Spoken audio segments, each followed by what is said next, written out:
Hello, everybody. My name is Bruce Montgomery, and this is my colleague, Tracy Priest. Hello, everybody. And we're with The Road to Retail.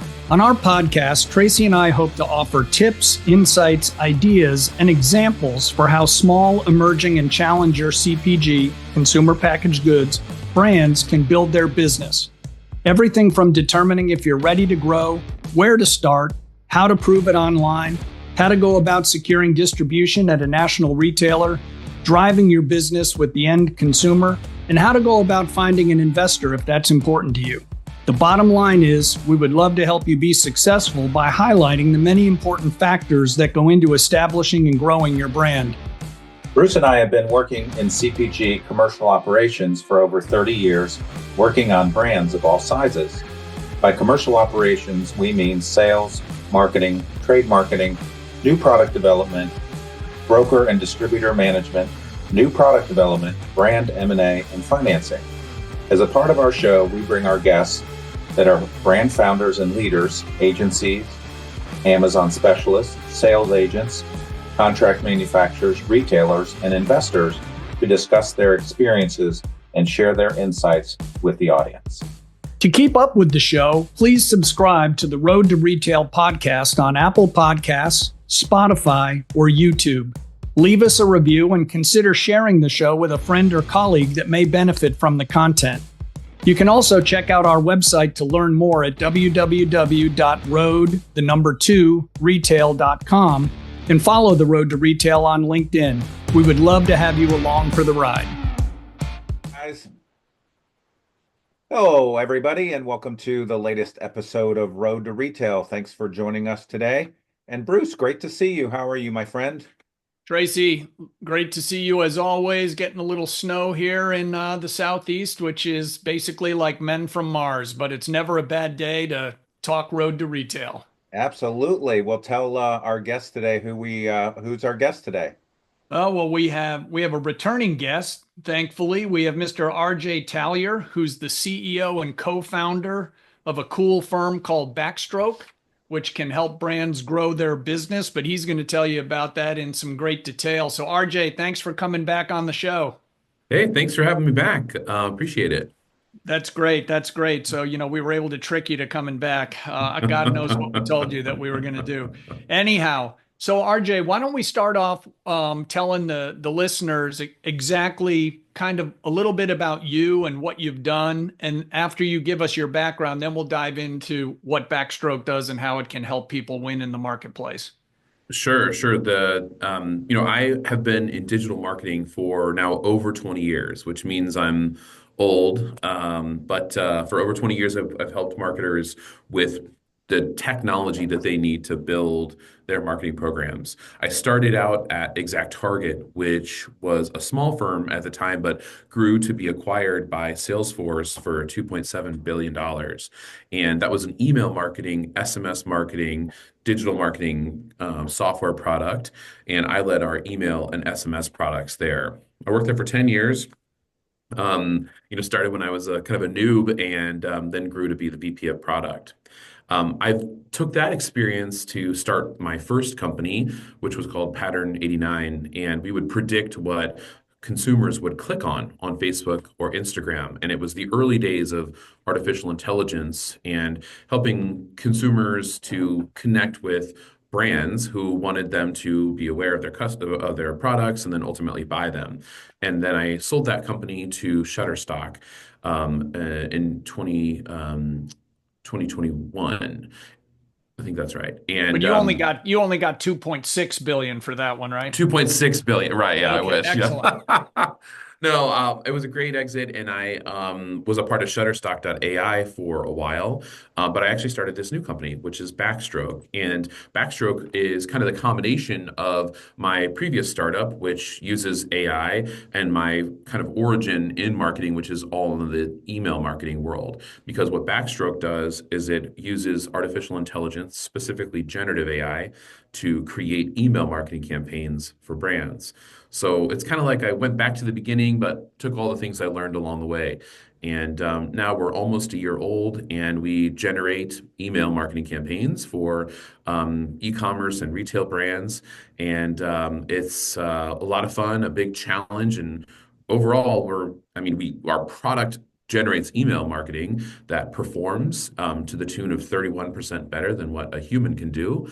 But it really is about business transformation because we've got all these people who have historically dragged and dropped or created content or agencies that did that work.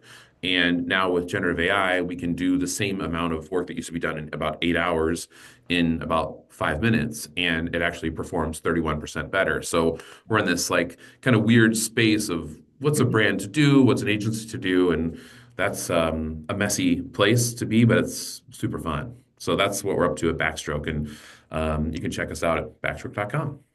That's awesome. So let's dig in one more bit here before we kick it over to Tracy, RJ. So trying to keep the acronyms to a minimum, or please explain them to people who are nowhere near as knowledgeable as you about this. So what gap did you guys see in the email marketing world?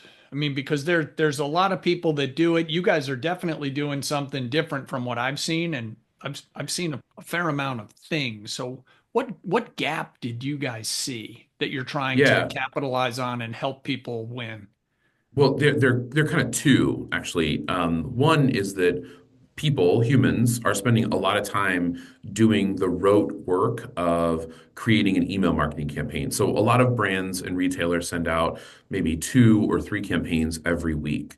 And those are to introduce a new product or to alert people that that product has a new flavor or that the product is now on sale or is available at a certain spot.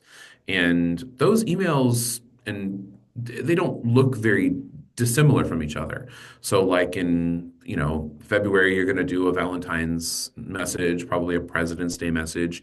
In April, you're going to be talking about spring or Easter. In May, you're going to be talking about Mother's Day. And that just happens every year. And so there's enough repetitiveness that the human doing that work oftentimes spends about 18 months in a job and then says, hey, I want to do something else. So humans are kind of tired of the work of creating email marketing campaigns. Then the second thing is that brands know that when they speak in their customers' language, that they get better results. And that language is different for people who are Gen Z versus Gen Y or Gen X. Like people on the East Coast talk a little bit differently than people on the West Coast, and people who have lots of extra money talk differently than people who don't.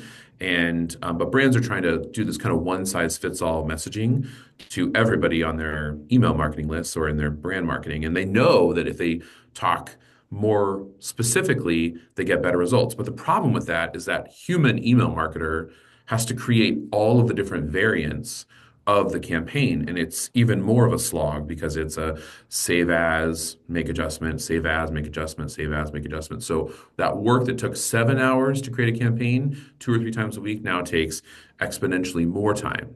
So what we saw in the market is one, a repetitive task over and over and over, and then an opportunity to drive more revenue. And with the new generative AI tools, we can hit both with one capability, and that's what we're building with Backstroke. So you can actually generate on-brand content in 5 minutes that actually performs a lot better than what a human could do. So Excellent. those are the kind of two things that we saw in the market. That is so Great. cool. Thank you. Tracy? Absolutely. So let's talk about differentiation. We know for brands and also for service providers like Backstroke, differentiation is really important. So tell our audience a little bit about how you're different from maybe another agency that's in the similar space. Sure, sure. So the big difference really comes with data. And when I started Backstroke, I knew we had to be different. And so my wife and my wife actually is my co-founder. She is the smart one. She has a PhD in analytical chemistry turned data science. And she and I started signing up for every email marketing program that we could find. So now we've signed up for thousands and thousands and thousands of them, and we have millions and millions of emails coming into all these data sets so that if a brand wants to create and we've done it for the last 4 years. So we have 4 years of data from millions of emails, thousands of brands. So at the core, that means that any brand can come in and say, hey, I want to create a campaign, and we'll know exactly what to do.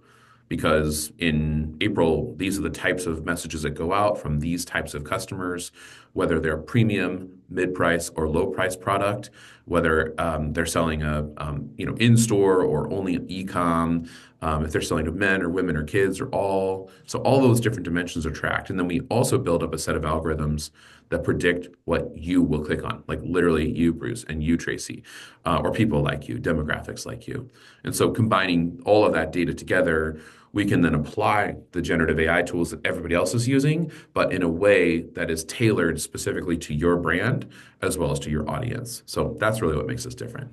I love that. Interesting. So RJ, talk to us a little bit about how email marketing can be utilized to drive a brand's business and why you feel it's an effective tactic. You already talked to us a little bit about the effectiveness slash efficiency with the 31% superior yield, Yeah. let's call it. But, you know, how can I, if I'm an emerging brand where even big brands should roll this way, but a lot of them don't, Yeah. where money's precious, Yeah. how do I know that going the email marketing route can be an effective tool for me? Yeah. Well, I mean, email marketing is kind of like the boring cousin, you know? Everyone's like, "Oh, email." They're all excited. All these brands are excited about TikTok or Snapchat or doing something like that because it's sexier and more interesting. That said, email has been the backbone of every brand's marketing program for now 25 years. And what we see is a lot of brands are spending their money, energy, and time on building up these audiences in a world that they don't own. So an audience on Meta, like Facebook or Instagram, or an audience on TikTok or Snap or Twitter or whatever the next platform is not their audience. In fact, we've seen TikTok go dark recently, meaning that entire audience and that whole strategy you can't even advertise to that audience. Whereas the email marketing list is yours, and you control what happens to that audience. So a lot of times brands spend their money on acquisition, on brand awareness and getting people, excited about the brand, and they don't spend any time on retention. And the secret is you should actually be doing both. So you can go out and partner with retailers. You can use these platforms either organically or paid, like Facebook, Instagram, Twitter, et cetera. I mean, you should probably do all that. But then after you get that first sale or get them in, drop them into an email list where then you can control it and drive people to in-store or e-com. If you're, selling them the first time on Amazon, you can get that sale for a lot cheaper, the repeat sale through email. So email is, less sexy than its cousins, but it's the workhorse. And some estimates show $36 to $40 return for every dollar you spend on email. So it is certainly worth it, and that's not the ROI you're getting on a Meta ad or a Facebook, or an Instagram ad where you want to get a 1-to-1, but maybe you're good and you're getting a 3-to-1 return. I mean, email's 40-to-1, so it's worth it. Not sure anyone paying $8 million for a Super Bowl ad's getting 40-to-1 there, but I could be wrong. So RJ, you said an interesting thing. It seems that email marketing could be extraordinarily helpful when you talked about retention, Yeah. because if a consumer has already opted in to buy a brand or work with a company for their service, they've already kind of let you in the door. And Mhm. then I think that the email reminders that I get from companies and brands I like, I mean, I'm much more inclined to check them out because they already know I like them, right? Yeah. So Yeah. to your Yeah. point, retention there is key. And you also hit on something else that, drilled into all of us sales and marketing people over the years. The most valuable customer you have is the one you already have. Yeah. Yeah. Yeah. So keep And keep them in the tent. yeah, absolutely. And then, like as you do product extensions, new product expansions, even partnerships, those are all ways to use that same audience to announce we're in a new retailer or check out our friends over here, this collab that we did, or we're going to do a special event or those types of things. So it's just an audience you own of those people who already love your brand. I mean, even like market research, customer surveys, ratings and reviews. There's so many ways to use the email marketing list, and I think we spend so much time on acquisition, and it's become so expensive that oftentimes we're chasing after that rabbit, and we're ignoring what's right here in front of us, which is a list of email Exactly. addresses who have already bought from you. Awesome. So, RJ, talk to our audience a little bit about how email marketing campaigns can drive sales online as well as brick and mortar. And Yeah. is it one better than the other, online Oh, and brick and mortar? I don't know if one's better than the other. I mean, it's super easy on the e-com side to see that you spent $1 and you got X dollars back. So that sometimes can feel better because you have a direct one-to-one correlation. But then you get into an attribution argument, and that's like every marketer's like discussion. They're like, well, was it the last click on the email, or was it the print piece, or was it the Super Bowl ad, Bruce? Like what was it that actually drove it? On the flip side, you can do some testing to validate that your emails are actually driving in-store traffic and in-store purchases. So, in complement with another set of things to in your media mix, in-store can actually be a great place to drive people to things like special events or to try new product extensions, et cetera. So, a lot of people in the CPG space, like especially if you have a heavy item like a beverage that costs a lot of money to ship, that can be a challenge to sell from an e-com perspective. So in store in that world would be a lot better probably than an e-com sale where there might be other logistical things to consider. So I don't know that one's better than the other. It just matters where you're getting the return and actually how you measure the return. It's a strategy that works in both plays. All right, great. Yeah, that's logical too. I mean, we talk a lot with brands. If they're going to have a heavy e-com focus, they need to have a pretty good price to weight ratio. Because if you're cheap and heavy, you're going to get crushed with postage Yeah. and handling and packaging. Yeah. So so RJ, as when you talk about CPG brands, this is largely the world Tracy and I live in. Mhm. There's the whole trade spend, which for those that are a bit unfamiliar, that's the money you're committing to spend with each retailer that's carrying your brand. So can email marketing be targeted regionally? So like if I'm a New England based snack and I'm working with Backstroke, do you guys have the tools and capabilities to make sure that I'm not lighting money on fire by sending a bunch of emails to Arizona? Yeah, yeah. And what a huge asset for a trade deal where you can actually use your email list and say, hey, we have 25% of our list or 32% of our list in the region where your stores are. I mean, that's a negotiating tactic. What Backstroke does is we append consumer data to your email list so that you can know if you don't already have it. Like you might already have it, but if you don't know that Bruce lives in X state and Tracy lives in Y state, or that certain demographic information like they are this old, they have this many kids in the house, they have an iPhone, they have this amount of household income, that type of stuff, paired with proximity to a store location based on zip code information. I mean, that gets really, really strategic and clever. So yes, is the short answer. We can suppress people who don't fit into the store radius that you're looking for, or do targeting as a part of a multi-channel marketing approach to make sure that you're hitting those right people and the ways to get them to buy something in store. But it all just comes from a data append. And what we do, which is a little bit different, is it's pretty fun. We in that giant data set I was talking about earlier, we track what consumers like. So we know, for example, that like people who are baby boomers love all caps in their subject lines and in their preview messages. And that's a lot different That's than because like their eyesight's failing, RJ. that's right. I'm one Uh, of them, so watch it, well, buddy. sure. But like, like we're trying to stop your scroll and get you to look at the content. And that's different than the Gen Z folks who prefer lowercase. and they like to see more slang in their subject lines that maybe you wouldn't even know what they're talking about. Or some groups like women, on average, prefer emojis in their subject lines.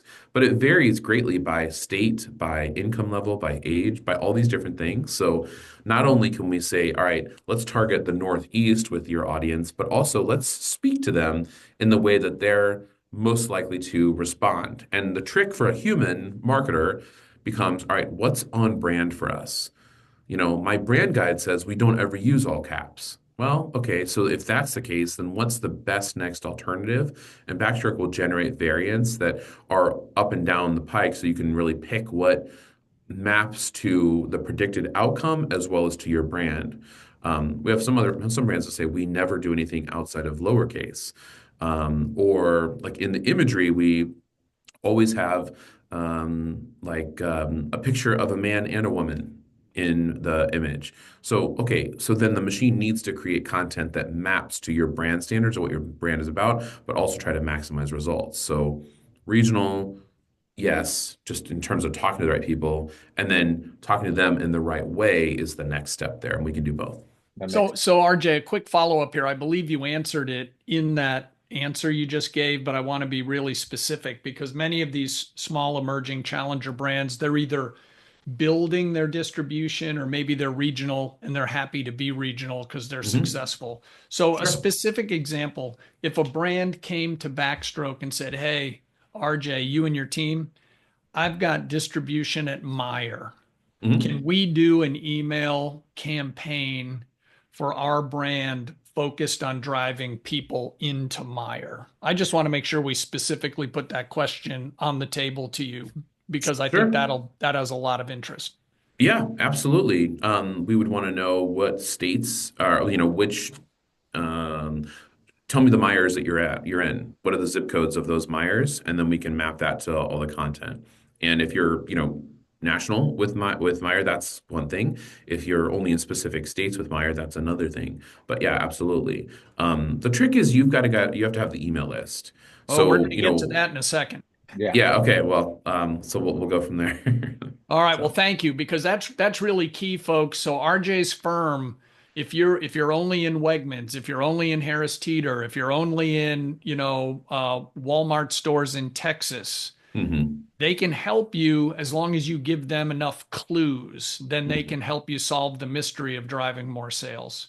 Thank you so much. That was a great answer, Tracy. Yep. So RJ, let's say that you have a brand has an email list, but it's totally disorganized. How can Backstroke help them with clean that up and make it usable?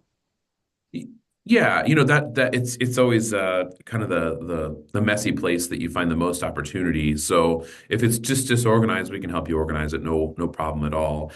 We also have partners that we can, if you're like getting an email marketing program off the ground, we can get one of our partners in there to help with that. But if it's simple as like assembling some lists and doing some audience profiling as well as some lightweight strategy, that's something Backstroke can help with. If you're building an email marketing program from the ground up, we'd recommend you chat with one of our partners so that you can stand up the thing from the beginning. That's awesome. Yeah. Can you also help a brand, RJ, if they came to you and said, "Man, we're really interested in doing email marketing, but the cupboard is bare. We have no email list yet." And I know from other projects we've worked on, you can buy lists, whether how hard it is to scrub them or how much you can trust that they're, not all dormant lists. But could you guys say, "Hey, Bruce, Tracy, your guys for your skincare company, you have nothing, but here's how you should set it up. And you can call these guys and they can populate your list with self-identified skincare users." I mean, talk to us a little bit about how if someone called you cold and is like, "Dude, I really want to do this, but how do I even start?" Yeah, I'd love to have that conversation with anybody listening, but I would refer you to somebody else. We're not the right fit for that. If you're, literally the cupboard's bare, you're just starting from the beginning, you don't want us yet.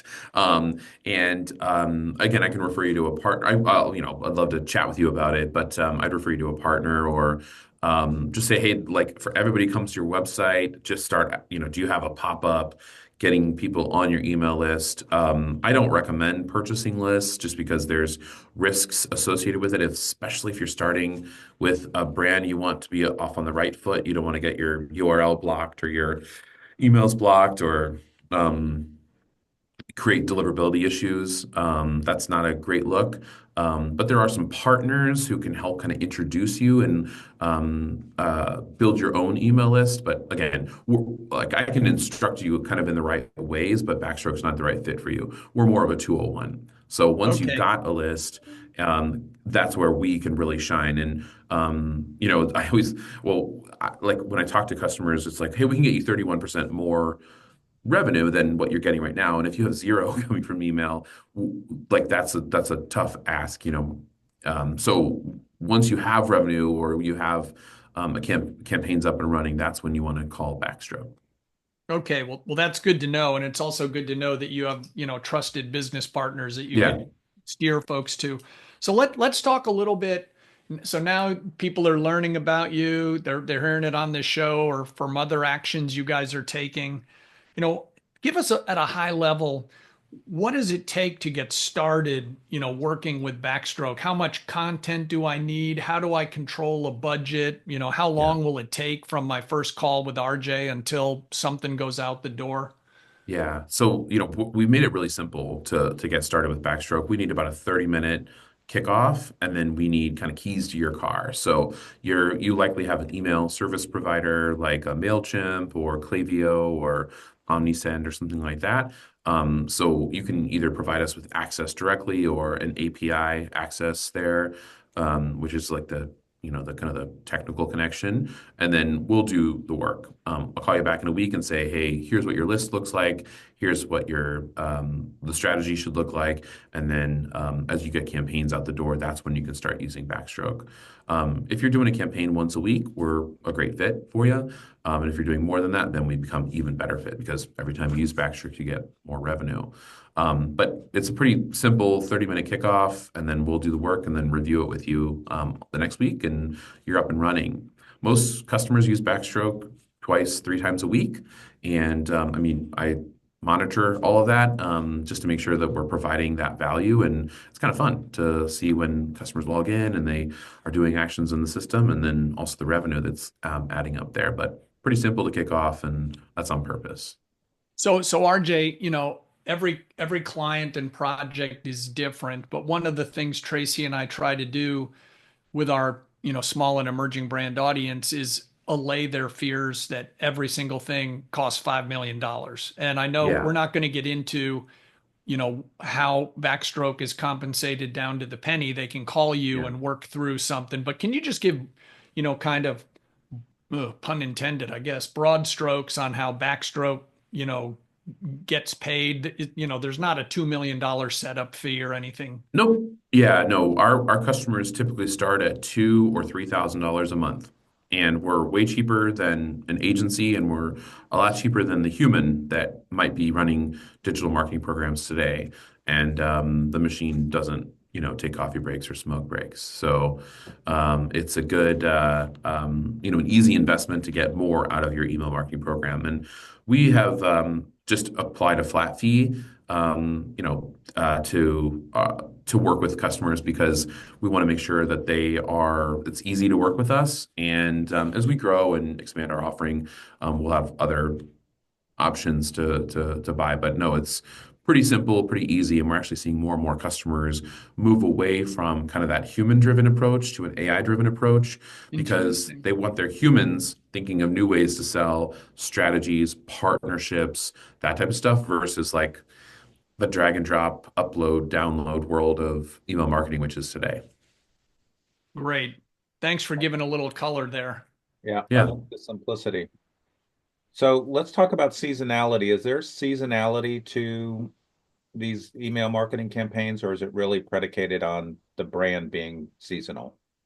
Ooh, well, I think both are true. Certainly some brands, emerge in, stronger in some time frames. I just think about Cadbury and Easter, coming up here. Like you're going to see that brand a lot because of what they do. But the thing to think about is just like other marketing channels, email volume spikes in Q4, like spikes big time. We're talking like some days, like a Black Friday or a Cyber Monday or a Boxing Day, just have crazy, crazy volume. And what's happened is that spike has actually snuck into end of October. And so what that means is that there's, you know, tons more emails, almost double the amount of emails coming into inboxes, meaning that time and attention is at a premium. So if you know the challenge for brands then is how do you actually stick out in a world where the consumer is being flooded with tons and tons of emails. We just got out of an election year, and election time frame adds a further wrinkle where tons of messages are hitting us not only in our inboxes but elsewhere. So seasonality just on the brand, like which seasons your products emerge and then fall. But something to think about really aggressively is what is your Q4 strategy?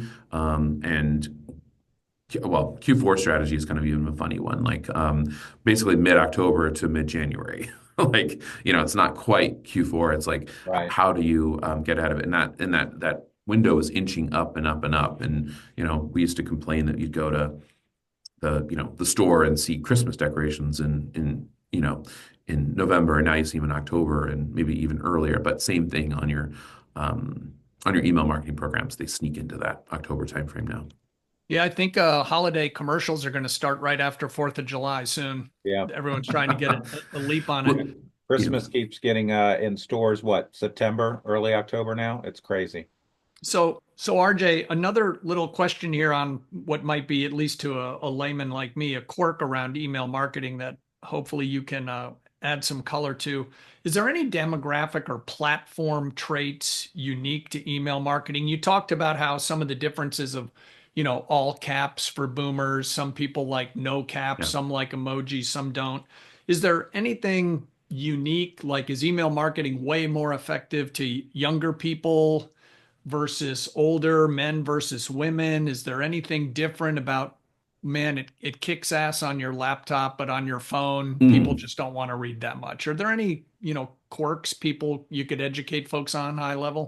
Yeah, absolutely. So email converts the worst actually for the younger group, but that's not to say they don't convert there because they're actually on TikTok or Instagram and then make a conversion on email.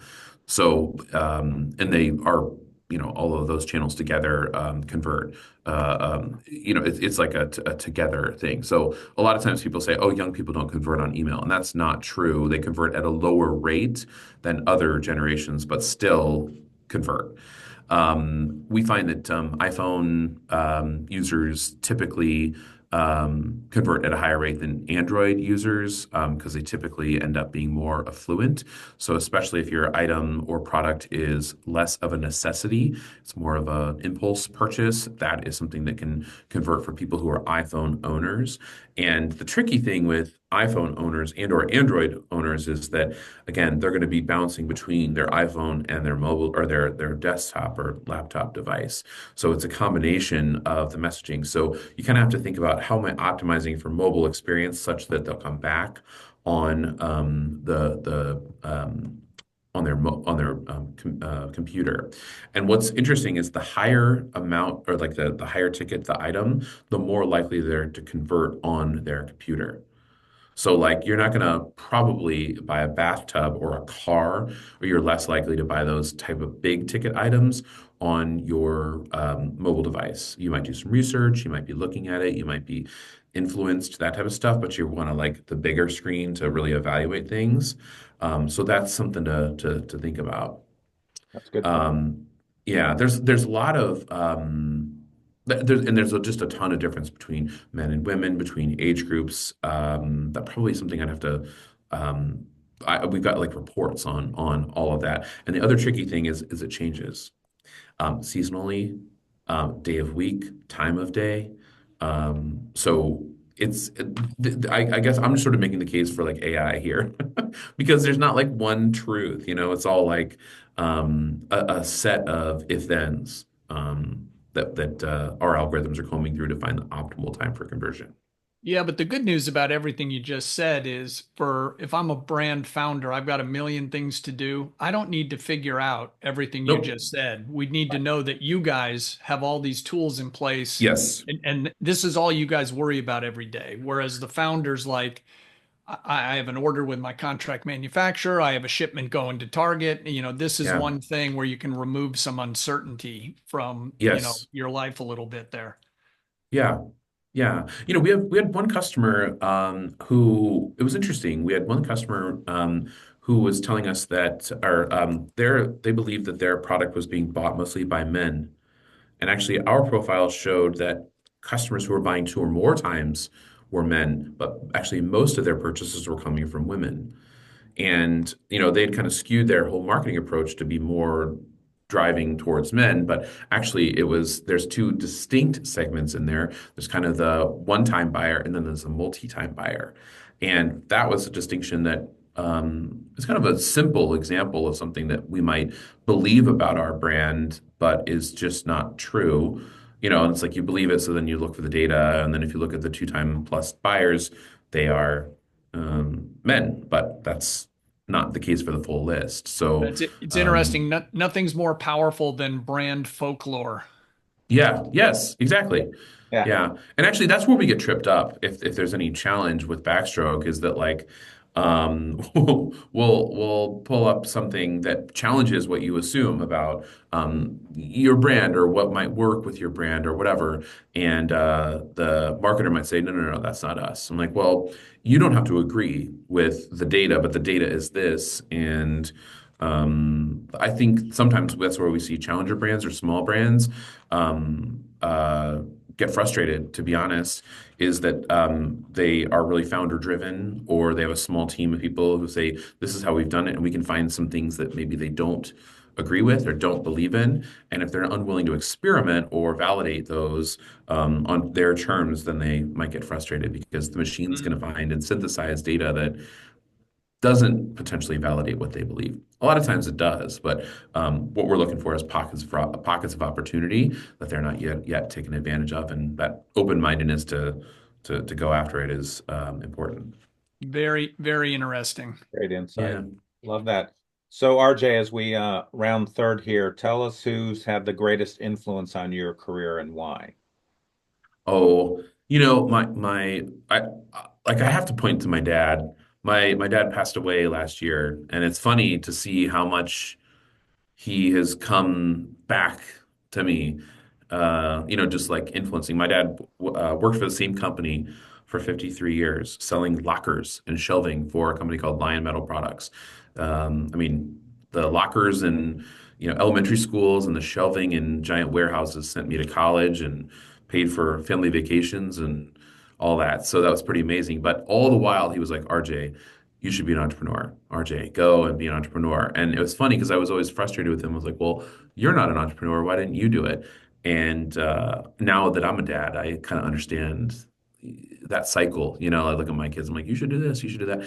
And like sometimes I can be a good example of what I'm saying, and other times I'm like, no, you should do it differently. I feel like my dad always encouraged me to be an entrepreneur, to take the risks. He invested in my first company. And he wanted to invest in the second company, but kind of too late. But anyway, like that, when you've got somebody behind you that just believes in you through and through, it's a pretty good feeling. And so I'd have to say my dad is That's that big great. influence. Thank you Yeah, for sharing that.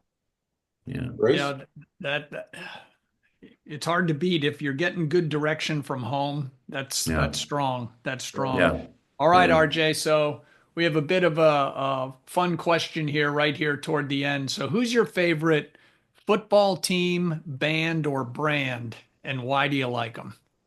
Ooh.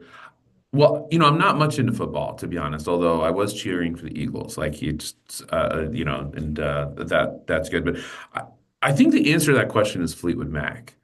And I love Fleetwood Mac. I've always loved them. I've got their records, I've got, their music. And I like them because my kids can all name the band members, Love which is pretty funny to me. And so that. I feel like that music never goes out of style, and I It just does love not. listening to it. Yeah. I once got tickets. last minute, I mean, like day of tickets, my wife was pregnant and we got tickets to go see Fleetwood Mac third row for $100. And so we drove to Columbus, Ohio, and I was third row, which meant I I was up on, I mean, like up, they let you like come up to the stage, and Yeah. I was like sitting there watching them, and man, they're I love their lore, their history, like the crazy stories about them, like how weird they are. And I love their music, and I like any group that has like men and women singing together. I like the sound of that. So And if that's and if what I you're have to that say. close, you confirmed that Lindsey Buckingham can play the hell out of his guitar. He's badass. It's pretty awesome, and I mean, like all of them. It's pretty wild. Like I think like. Yeah, I mean, I can go into it, but I think all of them are pretty amazing. Christy McVie was not there. She was in her castle and not flying at the time of the concert, so I've not seen her live, but everybody else was jamming. It was That's pretty fun. amazing. I So love that. yeah, That's yeah. sweet. So RJ, thank you so much for your time today. How can people get in touch with you or learn more about Backstroke? Yeah, so even if you're not interested in using Backstroke, which, sometimes people are not ready because they're at kind of at one-on-one level, you can get access to all of our data. We do these series where we publish a bunch of data, we share best practices stuff. It's all at backstroke.com. And if you want to email me, I'd be happy to have that conversation with you, help along the way. I'm at rj@backstroke.com. And the one other thing is we're hosting an event. If you're in the New York area, on April 24th, we're going to be hosting an event called Long Axis, where we're bringing a bunch of D2C brands together focused on e-com. And we've got Olympic swimmers, we have artists, we've got digital marketers talking about AI. And I invite everybody on who's listening to join us. It's April 24th, and there's more information at backstroke.com. That's awesome. That'd be great. That'd be great, RJ. RJ, thanks again for your time. All right, Tracy, the big finish. Absolutely, RJ. So insightful today. I love hearing about Backstroke and what they do, and I really think that's a huge asset and opportunity for small emerging brands, especially. So I know our audience is going to love listening to this episode. So continue to follow us on Spotify, Apple at Road to Retail, also on LinkedIn. We do post every Tuesday, and we're also available on YouTube. So please continue to follow us. And thank you so much, RJ, for joining us. Bruce, as always, great to see you, my friend. Good luck out there, folks. RJ, thanks so much. Thank you.